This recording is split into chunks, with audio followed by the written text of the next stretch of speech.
Welcome back to the channel, guys. It is me, 8744. And today, guys, I'm going to give you guys my thoughts on Inter 4 Barcelona 3 Champions League reaction.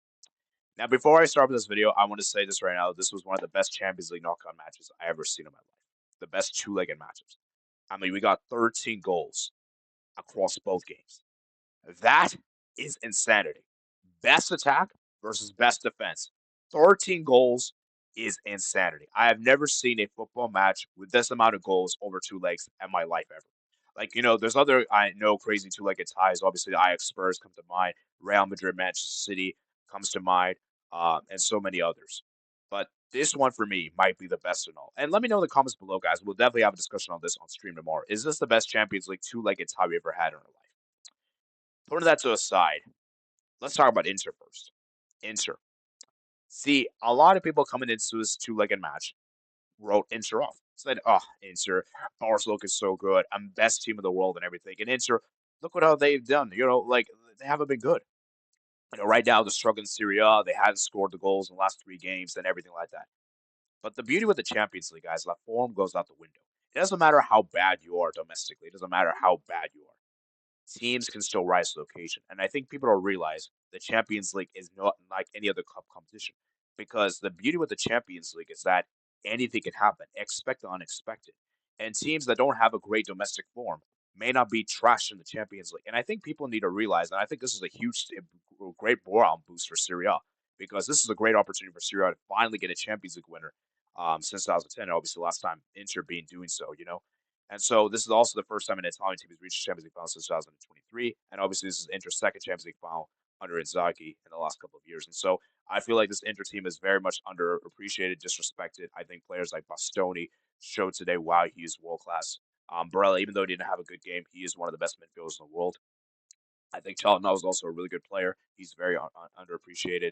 I think Sommer's also great. Inzaghi's a really good coach, probably one of the best coaches in the world. And I think this Inter team is one of the best teams in the world. They're well coached. They're tactically very set up. They're defensively good. Their attack is good. And it's just amazing. So now let's get to this game, guys. Inter 4, Barca 3. That first half, Inter completely dominated.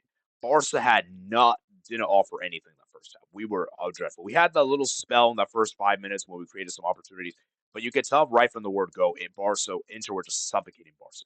Inter were playing very smart, tactically set up, and sure they didn't have as possession, but they were very counterattack. And what's key was the fact that Lautaro Martinez, he literally came back just from injury. He took so many painkillers just to play this game, and scored a beautiful goal there. Great assist there from um, was it Dumfries, I believe, to give it to Lautaro to open it up there and almost losing possession there, which was crazy because almost been one of our best players this almost been great for us this season. Especially tight spaces, he knows how to control the ball very well. I'm like, okay, not the best start there. Then comes the penalty decision, which for me was a penalty. Kubarsi, even though it looks like he did win the ball, when you actually look at the initial replay, the VAR checked it. It wasn't a penalty. It was a penalty, and obviously Çalhanoğlu takes the penalty and scores. And obviously, we know Çalhanoğlu is one of the best penalty takers in the world. And at this point, I'm like thinking to myself, oh my geez, Inter 2, Barca nil. How are we going to react to this? Because this is where are we going to implode? Because previous Barca teams in the past have imploded. I mean, look at the Liverpool game, for instance, the Anfield game. I hate to bring this up, but it's true. We imploded in the second half and we collapsed. And so I'm thinking to myself, how are we going to respond? I was devastated. I was down bad. I was like, no, it's just impossible. Like, it's a San Siro. Inter don't lose at San Siro. Inter last time they lost to San Siro at home in the Champions League was against Bayern 2023. I'm like, how are we going to do that? You know, and then obviously comes a moment where Eric Garcia scores a volley out of nowhere, and I'm like, wow! It just caught me off guard. I was like, didn't expect Eric Garcia of all players score a volley. And remember, guys, this guy is deputizing a right back. This guy is playing at Jules Koundé position. And we all know Jules Koundé has been one of the best right backs in the world this season. The fact he came in and scored that crazy goal, I was like, wow, hats off. Hats off. Then Gerard Martin. And this is a guy that I've criticized so much this season. I have not liked Gerard Martin this season. But, bro, he played a beautiful, beautiful cross to Olmo to make it 2-2. And I'm like, wow, the comeback's complete. It's 2-2 on the day. We can win this now. The Barca kept creating chance after chance after chance. Yamal was fantastic, by the way. I believe he hit the post in this game. It was crazy. Then comes the moment, man, where Rafinha scores, and the 90th minute, I'm thinking to myself, I was going crazy, and I was literally, because I actually just to let you guys know, I was actually driving during the second half. I was actually driving after the during large part of the second half, and obviously, while I was driving, I couldn't really react to it crazy, but I was going like, "Let's go, we did it, man, we did it, we're making the Champions League final." Then I heard the commentator was saying like Pedri could play the through ball to Yamal, and I'm like, "Oh," and then Pedri hits the bar. I'm like, "Oh, come on, man." Then, just a few minutes later, right as I arrived home, I believe a Cherby scored the goal there. And obviously he came on. Araujo came on for Iago Martinez. And I'm sorry. This game shows that we have to move on from Araujo. Araujo, it's been great having you at the club. You've been a great servant in the club, La Masia player and everything like that. It's time to move on. It's time to move on because I'm sorry. That goal was all on you, Araujo. It was all on you. And Araujo, you shouldn't be allowing that to happen. And that obviously led to extra time.